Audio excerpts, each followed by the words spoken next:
I've been surrounded by a strange feeling ever since I was tiny, the tiniest person, that something about me wasn't right. There was nothing that stuck out immediately, nothing that instigated this feeling even. It was just something that stuck, and it just wasn't right. I didn't know it at the time, but it's because I felt like I didn't fit. There was something missing, something wrong, something that wasn't there that was supposed to be, or something that I had that I didn't want or need. And I had this ever since I started school. I mean, I didn't have many friends. I was friendly to everyone, but I wouldn't say I had a connection necessarily to anyone involved in my school career past the point of, oh, well, they like me, so we must be friends, right? But there was just always that nagging kind of pulsing feeling in the back of my head that something just wasn't right. And sometimes I still don't even know what it was. Sometimes I think I've figured it out, and sometimes your guess is as good as mine. And that's where this journey begins. This feeling of wrongness, of not fitting. I remember my first day of kindergarten, of nursery school. I stood at the door watching all the other kids play and laugh and have fun, and I sobbed because I didn't know anything, I didn't have anyone that I knew already, and that was kind of it. People came up and said, "Oh, are you okay? No, it's okay, you can come play with us, it's fine." But there was always just that thing that wasn't right.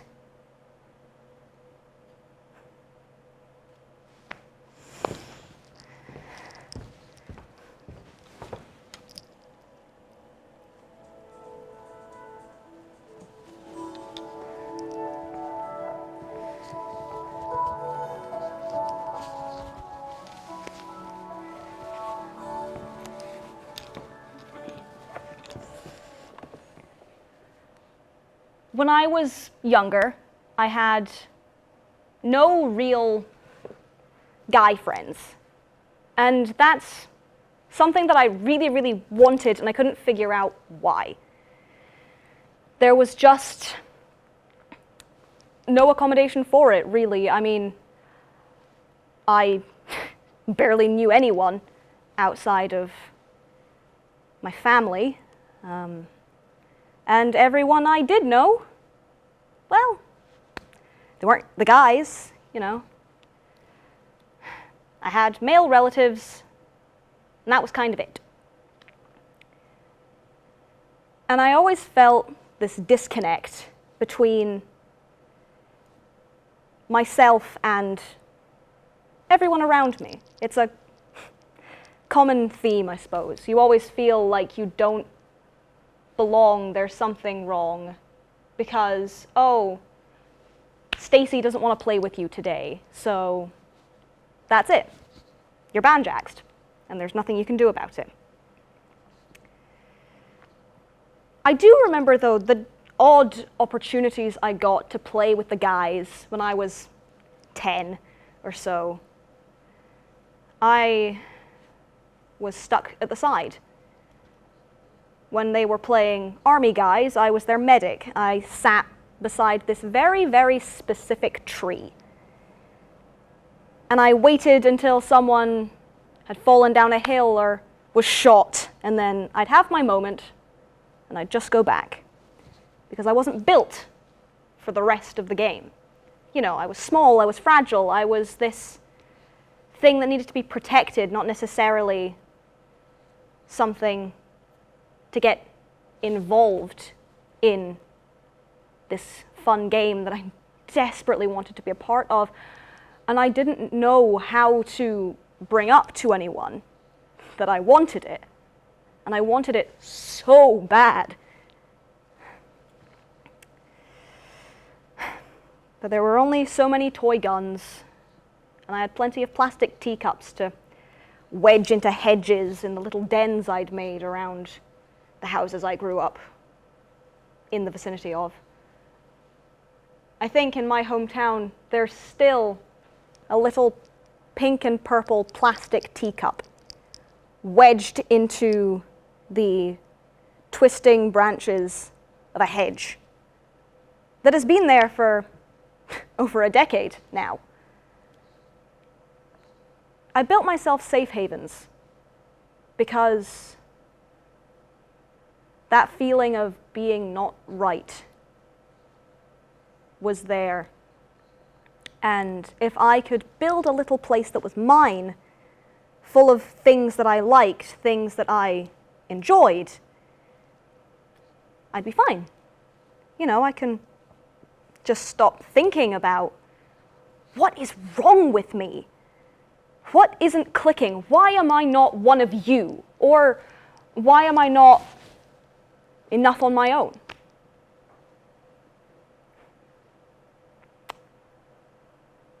And I suppose I have people around me that gave me something that was akin to knowing what I was and who I was, but it wasn't necessarily the who I thought I was, it was the who everyone thought I should be. Who everyone thought I should be.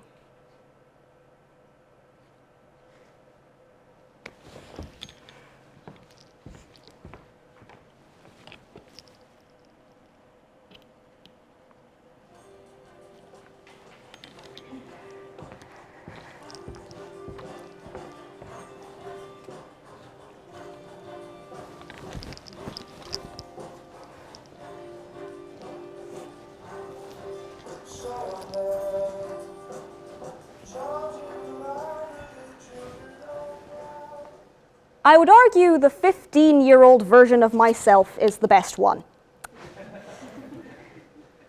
You know, my 15-year-old self was cool. I knew what I was about.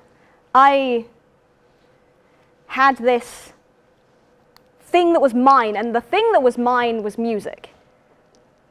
I'd first heard my favorite band in 2004. It was on the radio.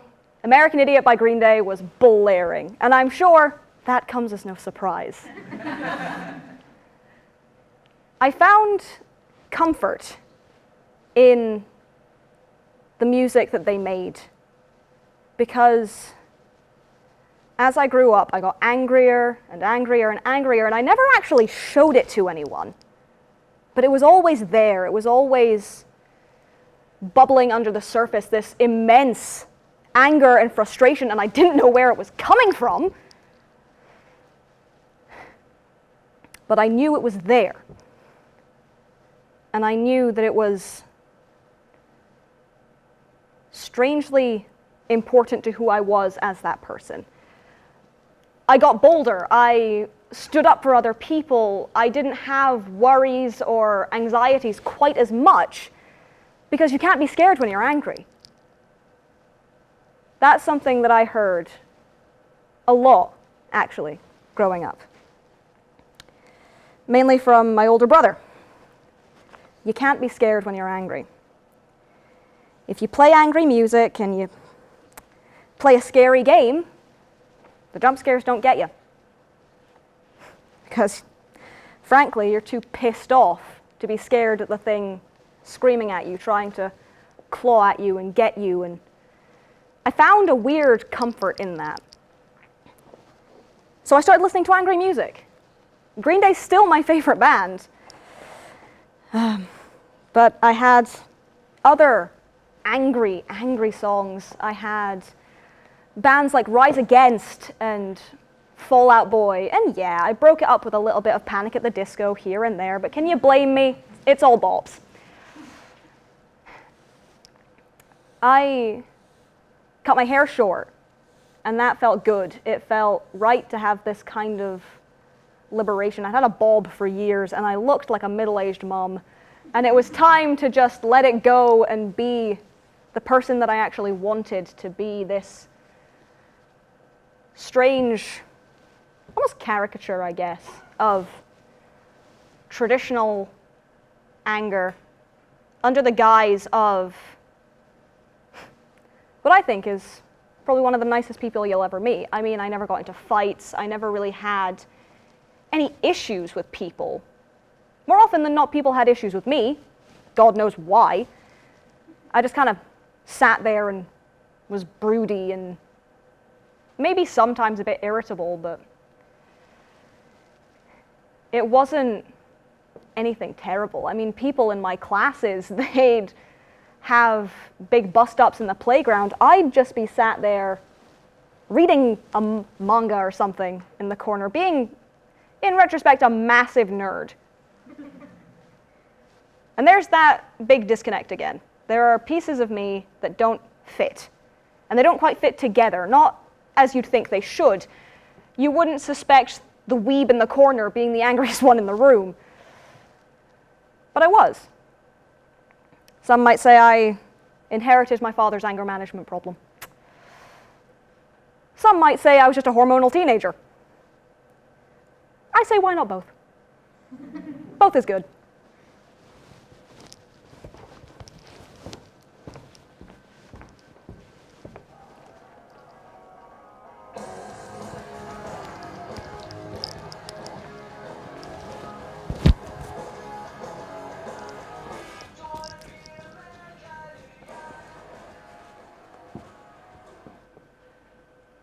The place that you feel most right is the place you should stay.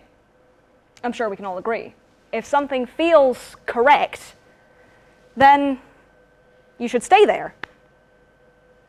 But the thing that they miss when people tell you that is how compartmentalized a lot of people can be.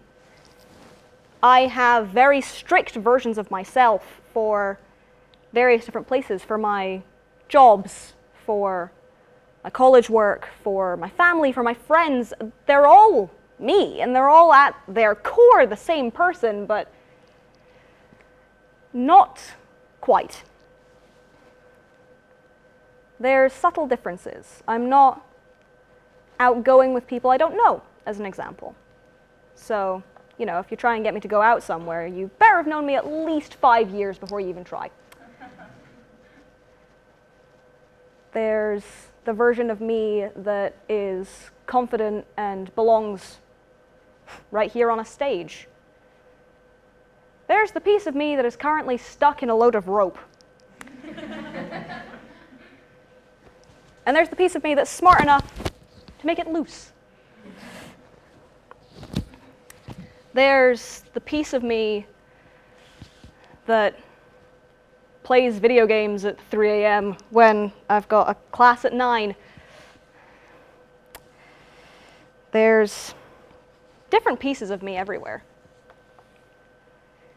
And they are all to serve a purpose, but where does the purpose end and where does me begin? And I suppose that's my problem. I don't really know where me begins and where this compartmentalized version ends.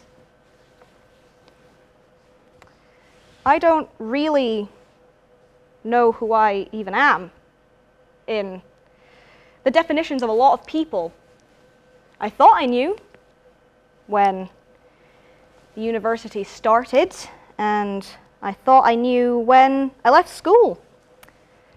I thought I was going to be this big, successful star, and now I don't know if I want that. Now I think I just want to do good. But doing good by other people's standards, can I do that? Am I enough? And I think this is where a lot of the problems lie for a lot of people. They spend so long just trying to do right by other people, they never do right by themselves. They spend years and years and years of their life dedicated to things that in the end don't mean shit. And I've never really dedicated much of myself to things that aren't mine. I've never really dedicated myself to much at all, if I'm being honest. And there's nothing necessarily wrong with that. I think a lot of people need to get less dedicated. But maybe this is a talk for another time, eh? I think what is the most important piece of me right now is who I'll become and not who I am. Yeah, that's a good lesson. Let's go with that.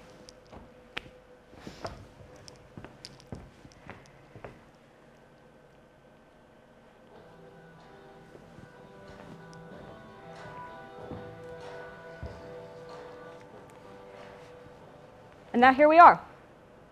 This is the current times. You've heard of people from the past. You've seen pieces of them. And now the pieces of them that were in me are in you, in your heads, in your thoughts for maybe only the next 30 seconds, but they're there. And an important question for a lot of people is, where do we go now? And I'm not entirely sure. All I know for definite, these people have quite a lot of growing up left to do. And honestly, so do I.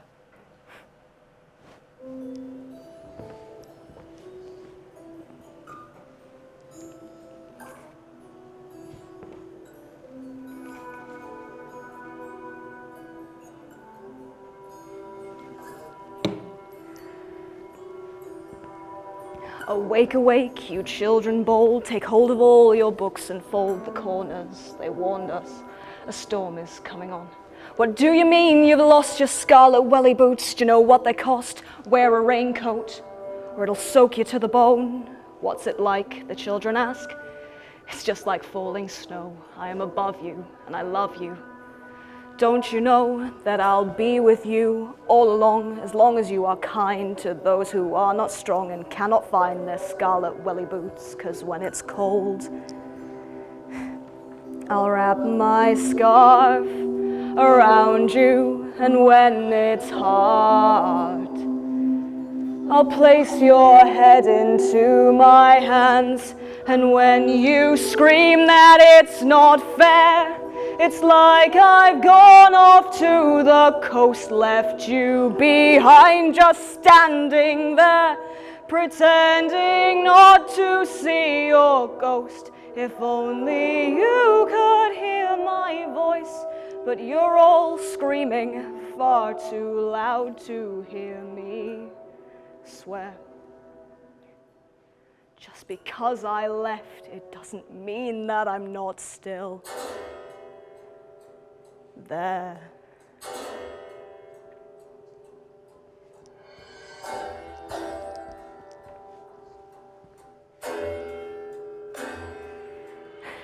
I get to watch you grow up now and make me proud, make all of those mistakes that made me laugh. Oh, darling Lord, how you made me laugh, get drunk for me, sing louder than you sung for me, grow young each time that thunder in your lungs begins to rumble at the world, 'cause you were always strong.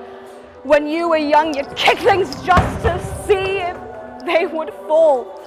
They said that girl, she's wrong, but I'll stick up for you, even though you haven't got a clue, you haven't got a fucking clue. And I'm so proud of you. And when they laugh at us, you'll feel my fingers down your back.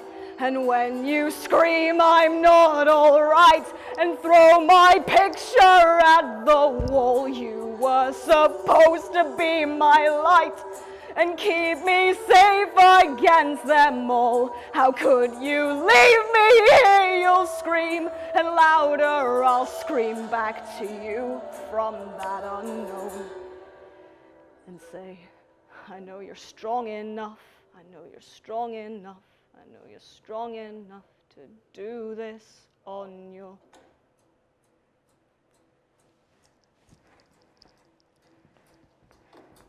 I know you're strong enough to do this on your... Strong enough to do this on your... Strong enough to do this on your own. I know you're strong enough to do this on your... Strong enough to do this on your... Strong enough to do this on your own. I know you're strong enough to do this on your... Strong enough to do this on your... Strong enough to do this on your own. I know I'm strong enough to do this on my... Strong enough to do this on my... Strong enough to do this on my own.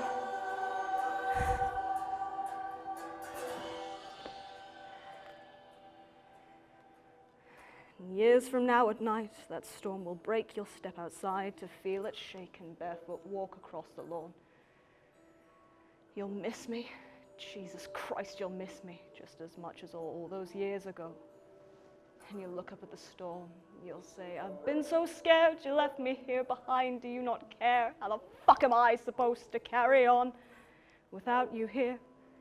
And just when you're about to give up every hope you had, you'll turn around, pushed by the stairs. Someone's gone and left behind.